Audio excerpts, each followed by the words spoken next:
أعوذ بالله من الشيطان الرجيم بسم الله الرحمن الرحيم السلام عليكم ورحمة الله وبركاته.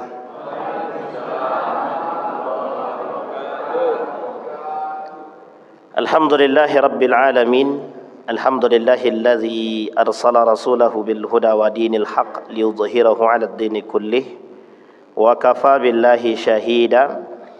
أشهد أن لا إله إلا الله وحده لا شريك له وأشهد أن محمدا عبده ورسوله لا نبي بعد. اللهم صل وسلم وبارك على هذا النبي الكريم. اللهم صل على محمد وعلى آل محمد في العالمين إنك حميد مجيد.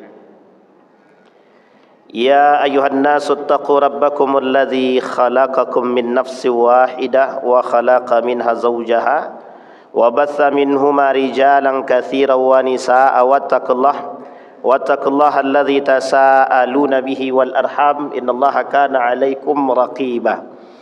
Puji syukur kehadirat Allah dengan mengucapkan alhamdulillahirabbil alamin. Bersalawat kepada Nabi dengan mengucapkan Allahumma salli ala Muhammad wa ala ali Muhammad fil alamin innaka Hamidum Majid.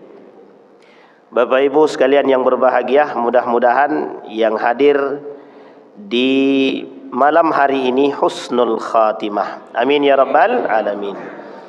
Berdoa kepada Allah untuk kedua orang tua. Yang pertama, kalau orang tua kita masih hidup, sehat, kuat, husnul khatimah. Dan yang telah wafat, Allah tempatkan di tempat terbaik di sisinya. Allah terima amal ibadahnya. Allah kumpulkan kelak bersama orang-orang yang saleh. Di dalam hadis baginda Nabi Muhammad SAW ada dua hadis. Hadis pertama mengatakan begini, bunyinya yang berbeda. Man kanat 'indahu mazlamatun li akhihi falyatahallal minhu qabla an la yakuna dinar wala dirham. Kata Nabi, barang siapa yang punya dosa terhadap saudaranya, datang minta dihalalkan kepada saudaranya. Ini dalil halal bihalal. Falyatahallalhu minhu, agar dia meminta kehalalan daripada saudara yang dizolimi. Qabla an la yakuna dinar wala dirham, sampai nanti dinar dan dirham itu tak lagi bermanfaat. Kemudian in kana lahu amalun salih ukhidha minhu biqadri mazlamatihi. Kalau dia punya amal soleh, orang yang berbuat zolim tadi, maka amal solehnya diambil diberikan kepada orang yang dizolimi. Fa in faniyat min hasanatihi fa akhadat sayyi'atuhu fa turihat ilaih. Kalau seandainya kebaikannya habis, tak bisa diberikan kepada orang yang dizolimi, dan ternyata kezoliman dia masih ada, maka diambil keburukan orang yang dizolimi tadi, diberikan kepada keburukan orang yang terzolimi tadi diberikan kepada orang yang menzolimi. Kira-kira bahaya apa tak bahaya itu? Maka disebutlah muflis namanya. Atadruna manil muflis, kata Nabi. Tahu kalian siapa yang bangkrut tadi? Nah, orang bangkrut itu yang begitu, yang diambil kebaikannya oleh Allah diberikan kepada orang yang dia zolimi. Dan ternyata ketika kebaikannya habis, keburukan orang yang dizolimi diberikan kepada kita yang menzolimi.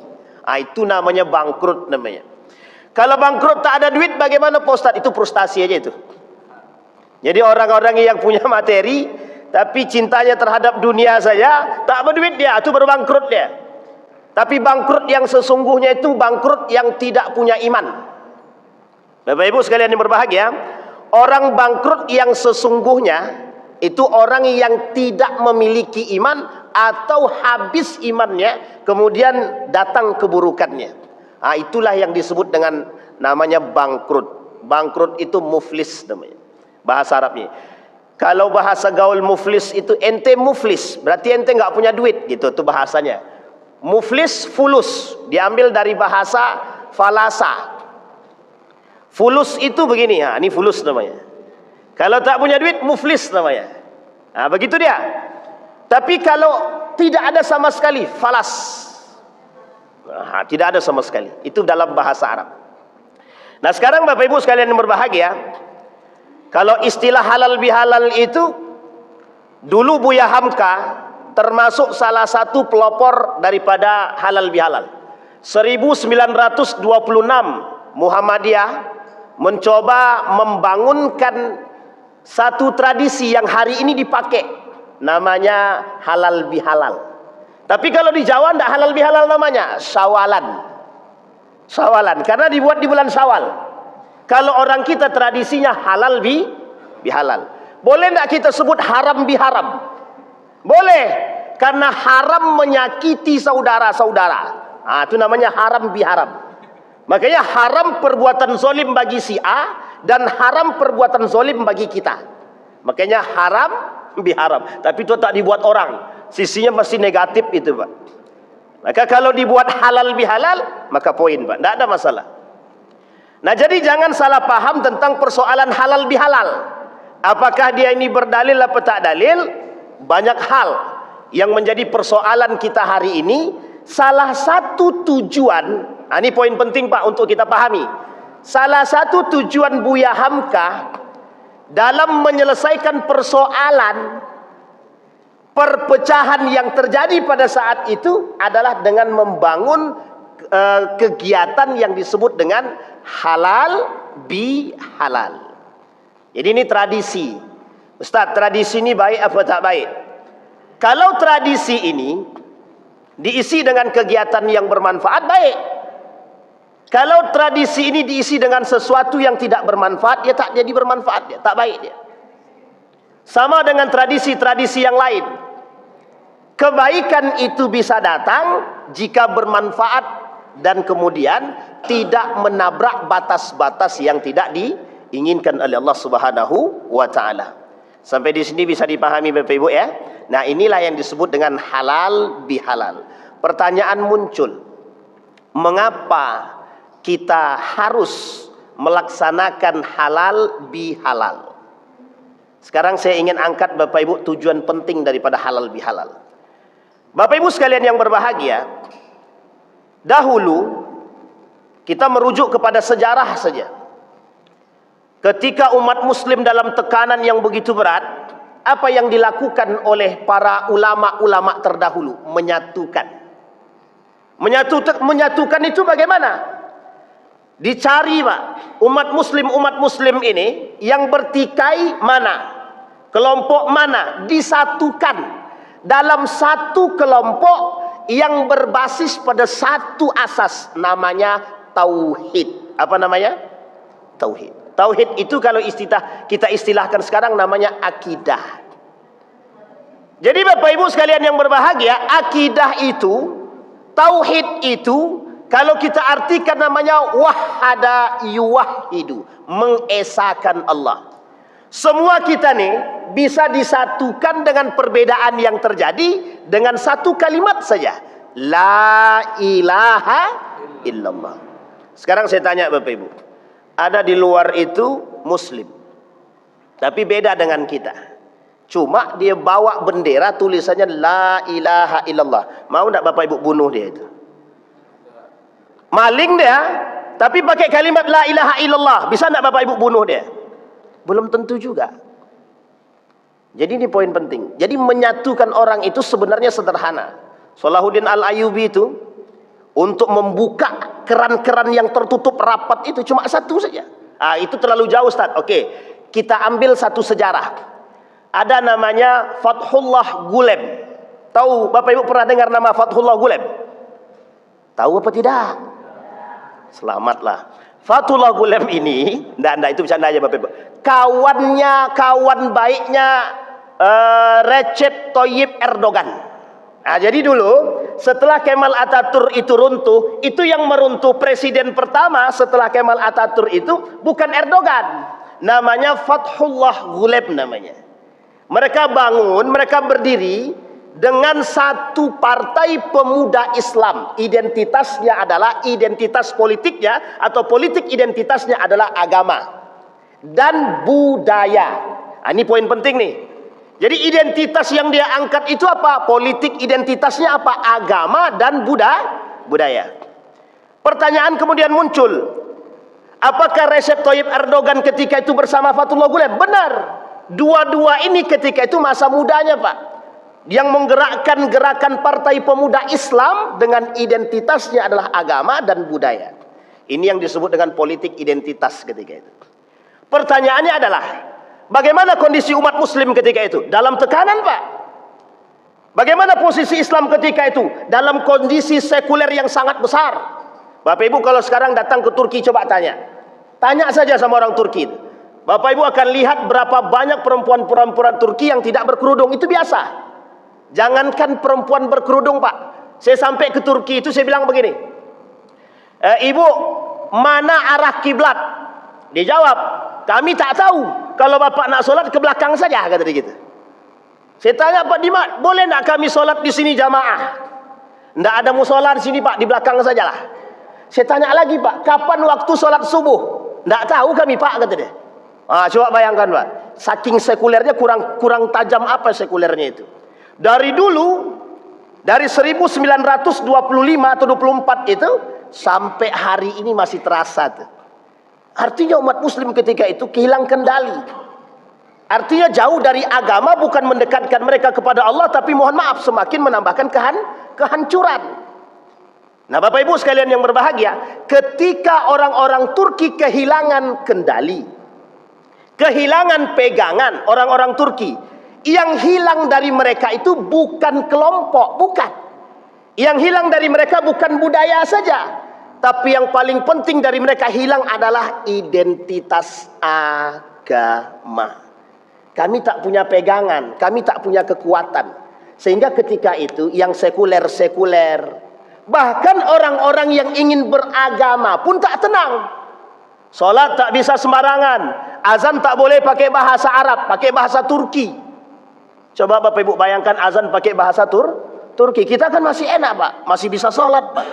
Ke Eropa nama harus ganti. Muhammad Ridwan itu masuk penjara itu, harus ganti Michael, misal, atau Joseph Scamper misalkan. Nah, ini Pak TI yang paling hafal itu. Kalau Joseph Scamper gitu kan, itu agak gaul sedikit aja. Jadi Bapak Ibu, waktu itu kurang sekuler apa Turki? Sangat sekuler, Pak. Tapi dengan datangnya Erdogan menyatukan umat dengan politik identitasnya, disatukan dalam dua hal.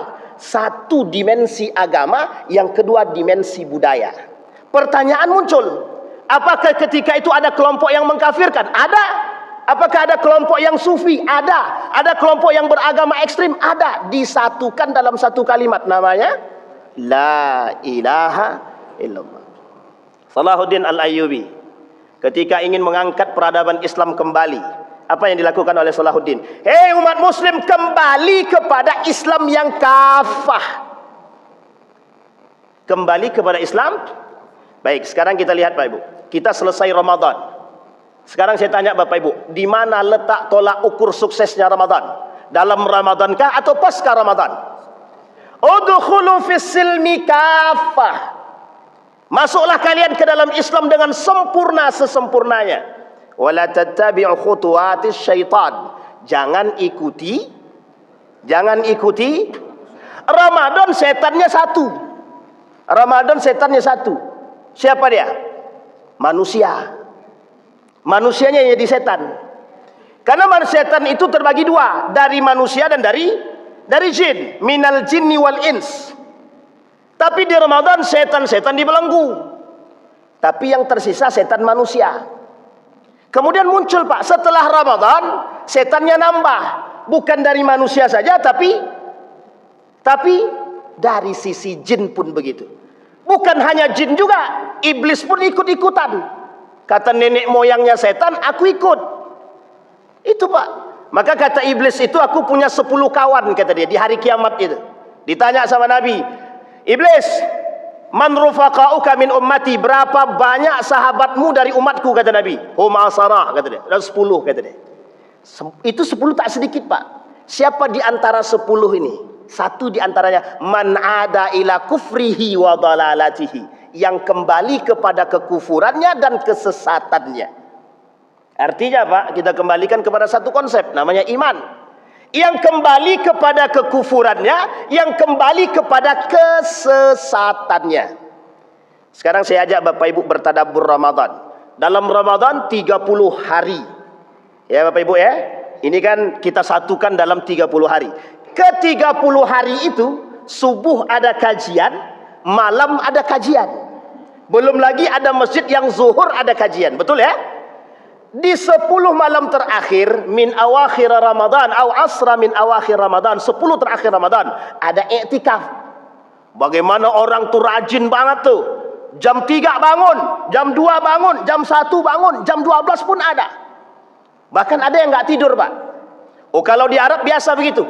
Kalau Bapak Ibu datang ke Saudi Arabia, Mekah, Madinah, itu memang hidupnya mereka di malam hari. Jadi kalau Ramadan itu malam hidup, siang bagaikan lautan tak ada tanpa manusia. Apalagi kalau pagi menjelang zuhur, itu tidak ada, Pak. Susah mencari orang yang hidup satu-satu. Itu azan Isya. Ah, belum ya. Tenang. Ini agak-agak susah sedikit. Poin ini pun belum masuk gitu. Kembali kepada poin tadi Bapak Ibu. Nah, kan lupa kan? Sampai mana tadi, Bang? Nah, itulah pokoknya Mekah, Madinah. Jadi menghidupkan Ramadan. Jadi 10 malam terakhir kita ada iktikafnya, ada sholatnya, tahajudnya 8 rakaat, tambah tobat, tambah apa lagi itu? Tambah tobat, tambah tasbih, begitu ya? Lengkap, Pak. Ditambah dengan satu, apa namanya itu? Muhasabah. Nangis-nangis, Pak. Apalagi kalau ada ustadznya yang bisa bikin nangis. Nangis betulan itu. Mewek beneran. Pertanyaannya satu saja, Pak. Apakah ketika itu menjadi tolak ukur suksesnya Ramadan? Belum tentu. Kapan tolak ukurnya? Pasca Ramadan, setelah Ramadan. Sekarang saya tanya Bapak Ibu, ada nggak yang tadi malam tahajud sampai nangis-nangis? Ini poin pertanyaan, Pak.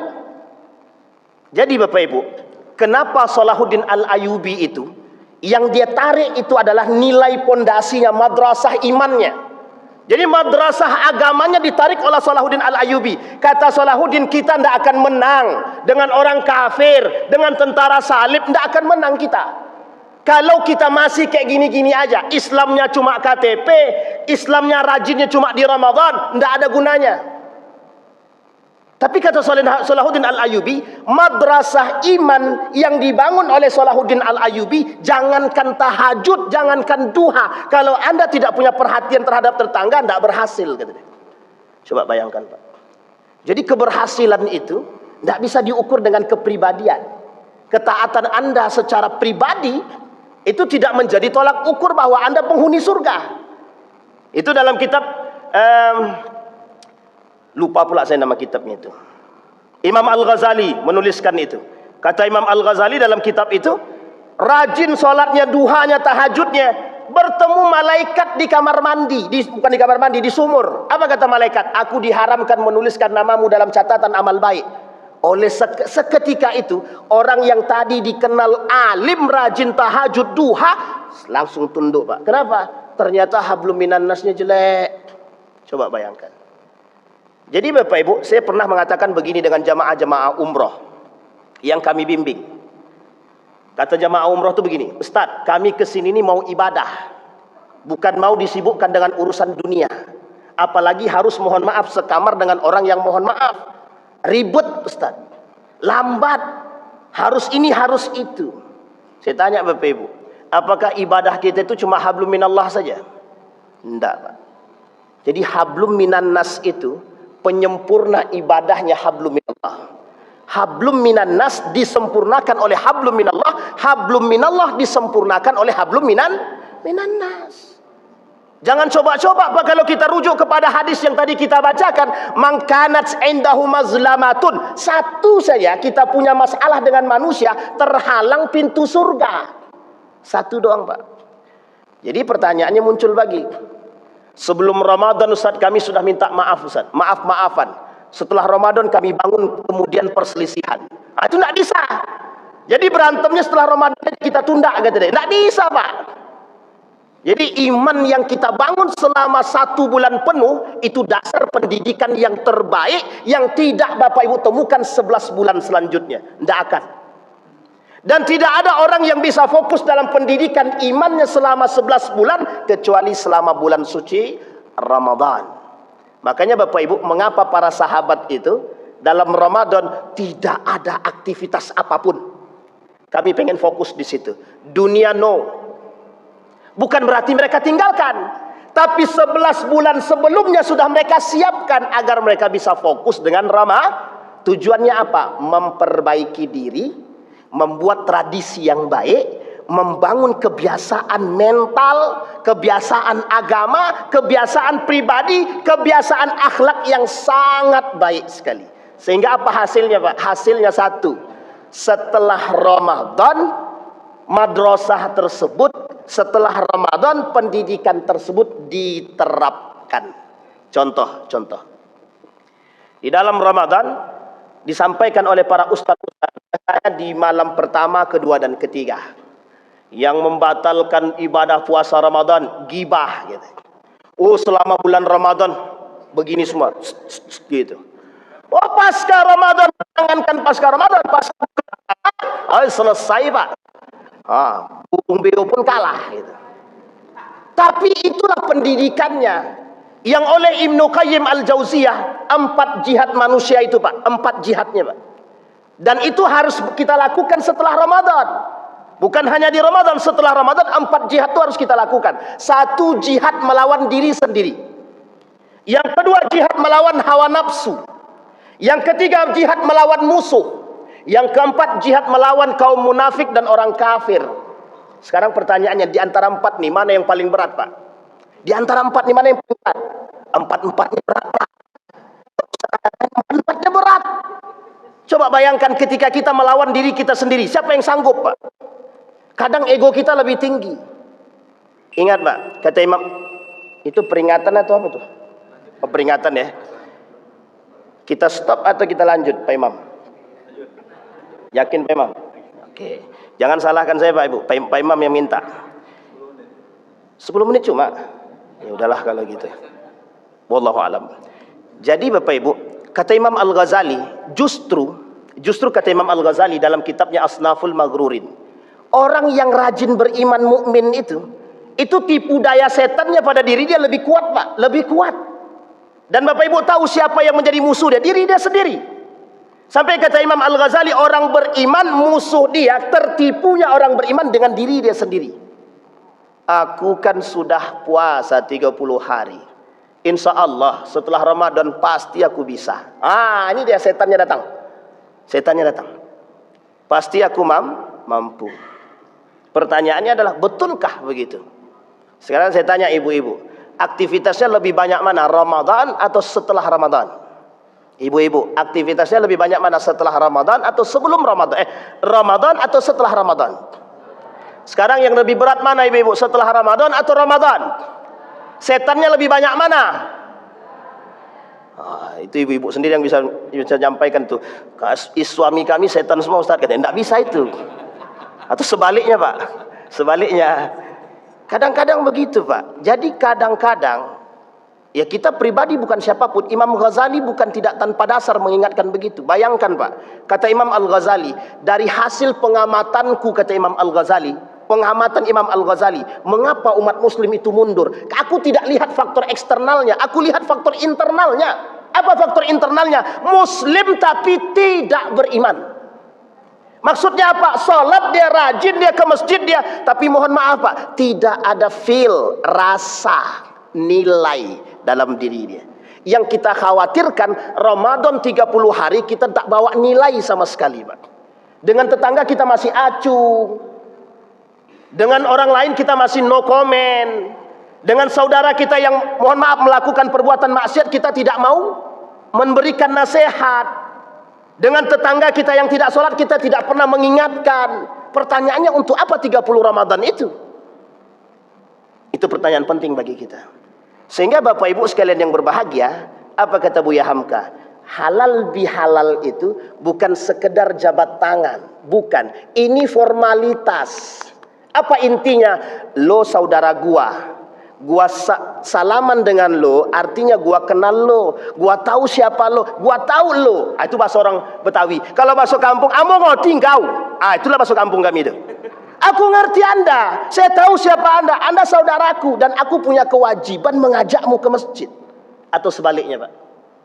Begitulah poin penting daripada halal bihalal. Jangan dimaknai, aku punya banyak dosa ya, selesai kembali kepada fitrah. Nah, Pak, enggak. ketika kita tidak punya perhatian terhadap sesama muslim, itu yang dibangun oleh Salahuddin Al-Ayyubi. Apa kata Salahuddin? Kalau umat muslim masih berdiri pada posisi mereka sendiri dan tidak perhatian terhadap yang lain, tidak akan pernah Islam bangkit, tidak akan pernah. Sampai di sini bisa dipahami, Pak? Apa yang dilakukan oleh Salahuddin Al-Ayyubi? Madrasah iman dikelilingi, satu dibangun. Perhatian satu dibangun, disatukan. Yang bermasalah diingatkan. Persoalan pertikaian disatukan. Imam Al-Ghazali dan Abdul Qadir Al-Jailani mengatakan Salahuddin Al-Ayyubi tidak lahir begitu saja. Tapi Bapak Ibu bayangkan, kalau Salahuddin Al-Ayyubi itu lahir dari Masjid Alhamdulillah dan hasil proses puluhan tahun dengan didikan yang baik, sholatnya, pendidikannya, akhlaknya, moralnya, dan lain sebagainya, lahir, Pak. Apa tidak mungkin kita melahirkan Salahuddin selanjutnya? Sangat mungkin, Pak. Jangankan begitu, dalam Ramadan kalau kita maksimalkan, kita bisa melahirkan generasi Salahuddin atau Utsman ibn Affan, Khalid ibn Walid, Mu'az ibn Jabal, Muhammad Al-Fatih. Sangat tidak, kalau dibilang sangat mungkin sekali kita melahirkan generasi-generasi yang seperti ini. Maka Bapak Ibu sekalian yang berbahagia, ketika Al-Kilani, Dr. Majid Irsan Al-Kilani itu mengatakan begini, dalam bukunya judulnya begini, Hakadha Zahara Jil Salahuddin. Beginilah lahirnya generasi-generasi Salahuddin. Maksudnya apa? Pendidikan iman yang terbangun tadi bisa menghasilkan generasi-generasi yang, mohon maaf Pak, beriman. Sampai di sini bisa dipahami Bapak Ibu? Sekarang pertanyaannya adalah, anggaplah generasi mudanya nggak nampak. Sekarang kita berharap daripada generasi-generasi setengah tua. Artinya gimana membahasakannya ya? Apa? Muda ke atas. Bukan, dewasa ke atas. Artinya Bapak Ibu, yang hadir malam hari ini kan nampak. Yang seperti apa? Mungkin saja ada yang hidup 80 tahun. Mungkin saja ada yang hidup 90 tahun. Mungkin sangat, Pak. Artinya generasi-generasi emas yang diinginkan bukan hanya lahir dari, mohon maaf, tanpa adanya dasar yang kuat dalam tolak ukur iman. Maka di sini Pak, pendidikan itu penting. Nah, kita ambil Pak. Jadi Bapak Ibu, kata Dr. Al-Kilani itu, keberhasilan Salahuddin Al-Ayyubi, keberhasilan Nuruddin Zanki mengajak dan menyatukan umat tadi, salat subuh yang tadinya satu shaf berubah menjadi seramai salat Jumat. Itu salat subuh, Pak. Salat subuh. Maka salah satu tolak ukur kesuksesan bagi orang Yahudi begini, aku paling takut itu kalau umat muslim itu salat Jumat ramai, Pak. Kata kawan Yahudi yang satu lagi, aku enggak, biasa aja katanya. Kenapa begitu? Itu salat Jumat siang hari, biasa aja, banyak yang datang, apalagi yang lewat numpang singgah, kata dia. Tapi kalau salat subuhnya seramai salat Jumat, kata dia, maka di situ kejayaan Islam tampak, kata dia. Sekarang pertanyaannya Pak adalah, berapa jumlah shaf kita salat subuh? Jangan sholat yang lain, sholat subuh dulu. Karena bagi Yahudi tolak ukur kita sholat subuh, Pak. Bagi orang Yahudi, ketakutan mereka di sholat subuh.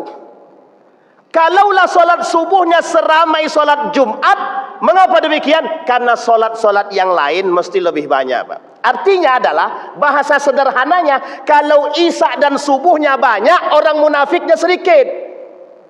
Tapi kalau sholat subuh dan Isya'nya cuma satu shaf, itu paling mendominasi manusia munafiknya. Tolak ukurnya begitu. Jangan tersinggung, jangan tersinggung.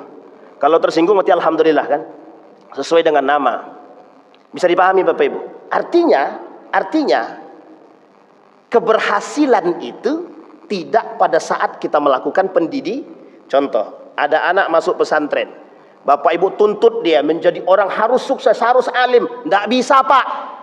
Jangan Bapak Ibu berharap anak yang di pesantren itu langsung keluar, langsung jadi orang soleh. Tidak bisa, Pak.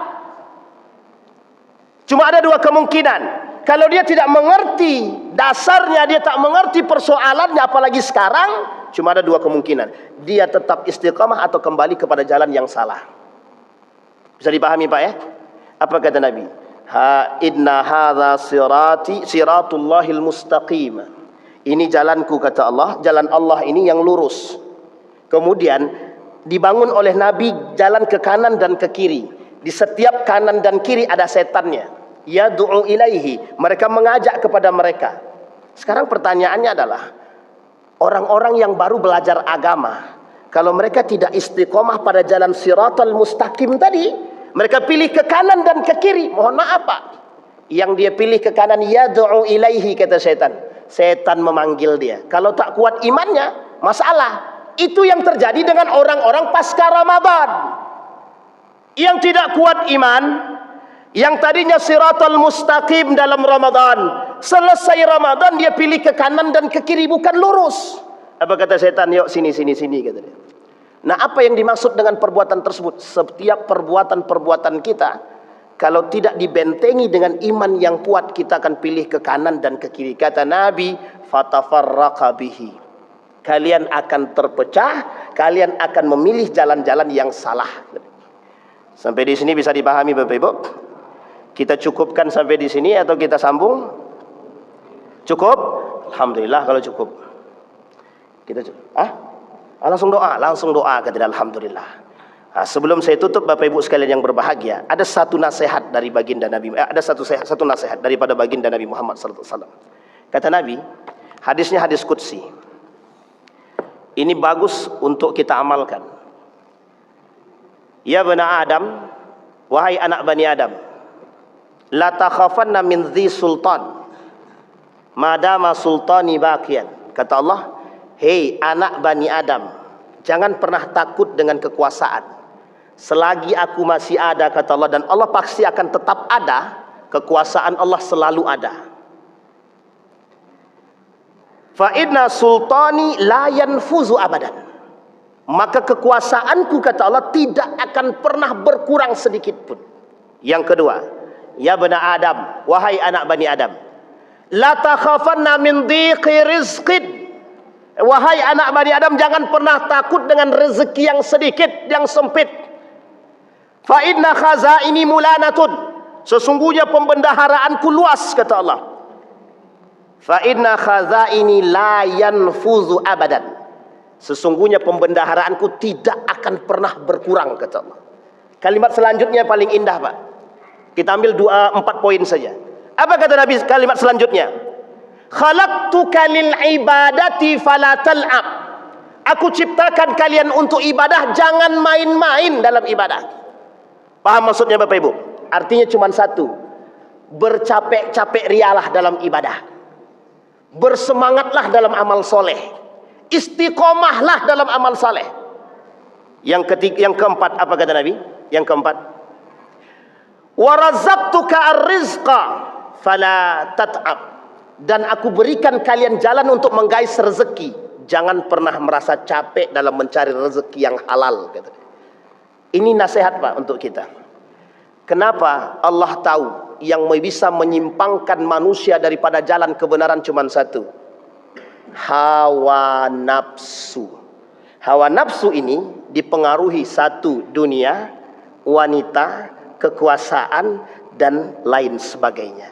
Artinya Pak, setelah Ramadan, pendidikan yang begitu berat harus kita bubuk, harus kita benahi, harus kita kuatkan dengan istiqamah. Kuncinya satu, istiqamah. Insya Allah mukmin yang lahir setelah Ramadan dengan keimanan yang kuat, ukhuwah Islamiyah pasti terjalin.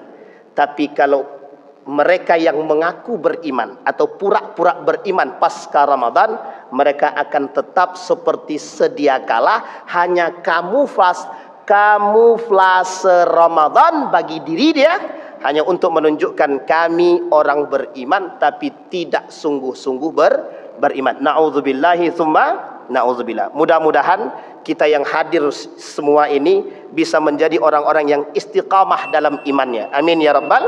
A'udzubillahi minasyaitonir rajim. Bismillahirrahmanirrahim.